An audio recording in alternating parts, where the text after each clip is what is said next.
ಟೌನ್ನಲ್ಲಿ ಇವತ್ತು ಬಹಳ ವಿಶೇಷತೆ ಏನಂದರೆ ಅಗಸ್ತೇಶ್ವರ ಮಹರ್ಷಿಯವರು ಏನು ಪ್ರತಿಷ್ಠಾಪನೆ ಮಾಡಿದಂಥ ಈ ಶಿವ ಪಾರ್ವತಿ ಮತ್ತು ಗಣಪತಿಯನ್ನು ಇಲ್ಲಿ ಪ್ರತಿಷ್ಠಾಪನೆ ಮಾಡಿ ಭಾಳ ವಿಜೃಂಭಣೆಯಿಂದ ಇವತ್ತು ಬ್ರಹ್ಮರಥೋತ್ಸವವನ್ನು ಏರ್ಪಡಿಸಲಾಗಿದೆ.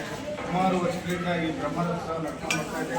ಈ ಕಾರ್ಯಕ್ರಮಕ್ಕೆ ನನಗೆ ಆಹ್ವಾನ ನೀಡಿ ಇವತ್ತು ತುಂಬ ಖುಷಿಯಾಗ್ತದೆ. ಯಾಕೆಂದರೆ ಒಂದು ಅಗಸ್ತೇಶ್ವರ ಮುನಿಗಳು ನಿರ್ಮಾಣ ಮಾಡಿದಂಥ ಪ್ರತಿಷ್ಠಾಪನೆ ಮಾಡಿದಂಥ ಶಿವ ಪಾರ್ವತಿ ಸಮೇತ ಗಣೇಶ ಈ 3 ದೇವರುಗಳನ್ನು ಪ್ರತಿಷ್ಠಾಪನೆ ಮಾಡಿ ಭಾಳ ವಿಶೇಷತೆಯಿಂದ ಕೂಡಿರ್ತಕ್ಕಂಥ ಈ ಒಂದು ದೇವಸ್ಥಾನ ಮತ್ತು ಅದಕ್ಕೆ ನಿಂತ್ಕೊಂಡಿರ್ತಕ್ಕಂಥ ಏನು ರಣಭೈರಮ್ಮ ಟೆಂಪಲ್, ಇದು ಈ ಗ್ರಾಮ ದೇವತೆ ಅಂತ ಕೂಡ ಕರೀತಾರೆ.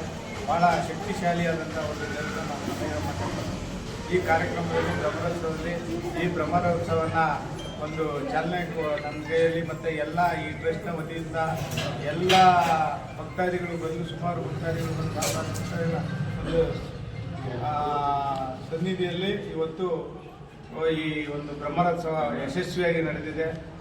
ಆ ದೇವರು ಆ ಶಿವ ಪಾರ್ವತಿ ಮತ್ತು ಶ್ರೀರಾಮ ಮತ್ತು ನಮ್ಮ ರಣಭೈರಮ್ಮ ಎಲ್ಲ ಗ್ರಾಮಸ್ಥರಿಗೂ ಒಳ್ಳೇದು ಮಾಡಲಿ, ತಾಲೂಕಿಗೆಲ್ಲ ಒಳ್ಳೇದು ಮಾಡಲಿ, ಆರೋಗ್ಯ ಬಗ್ಗೆ ನೀಡಲಿ, ಕಾಲಕ್ಕೆ ಮಳೆ ಬೆಳೆಯನ್ನು ಕೊಡಲಿ ಅಂತ ಹೇಳ್ತಾ ಆ ತಾಯಿಯಲ್ಲಿ ಮತ್ತು ಆ ಶಿವ ಪಾರ್ವತಿಯಲ್ಲಿ ಗಣೇಶನಲ್ಲಿ ಪ್ರಾರ್ಥನೆ ಮಾಡ್ಕೊಳ್ತಾ ಇವತ್ತು ಏನು ನನ್ನ ಈ ಮುಳಬಾಗಿಲು ಟೌನಲ್ಲಿ ನನಗೂ ಅಂದ್ಕೊಂಡಿರಲಿಲ್ಲ ಈ ಥರ ವಿಜೃಂಭಣೆಯಿಂದ ಈ ಬ್ರಹ್ಮರಥೋತ್ಸವ ನಡೀತದೆ ಅಂತ.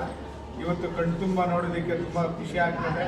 ಆ ಕಣ್ತುಂಬಿ ನೋಡಿ ಆ ದೇವರನ್ನು ಮತ್ತೆ ನಮ್ಮ ಒಂದು ಹಸ್ತದಿಂದ ಕರ್ಕೊಂಡೋಗಿ ಇಟ್ಕೊಂಡೋಗಿ ದೇವರ ಒಂದು ರಥದಲ್ಲಿ ಕೂರಿಸಿ ಒಂದು ಅವಕಾಶ ಕಳಿಸ್ಕೊಟ್ಟಿದ್ದಾರೆ. ಎಲ್ಲ ಈ ಗ್ರಾಮಸ್ಥರು, ಎಲ್ಲ ಈ ಸ್ವಾಮಿಗಳು ಮತ್ತು ಟ್ರಸ್ಟ್ನ ಅಧ್ಯಕ್ಷರು ಮತ್ತು ಎಲ್ಲ ಡೈರೆಕ್ಟರ್ಗಳಿಗೂ ವಂದಿಸುತ್ತಾ ಆ ತಾಯಿ ಆ ರಣಭೈರೇಶ್ವರನ್ನು ಮತ್ತು ಶಿವ ಪಾರ್ವತಿ ಆ ವಿಘ್ನೇಶ್ವರನ ಒಳ್ಳೆ ಮಾಡಲಿ ಅಂತ ಹೇಳ್ತಾ ನನ್ನ ಮಾತನ್ನು ಮುಗಿಸ್ತೇನೆ. ಜೈ ಹಿಂದ್.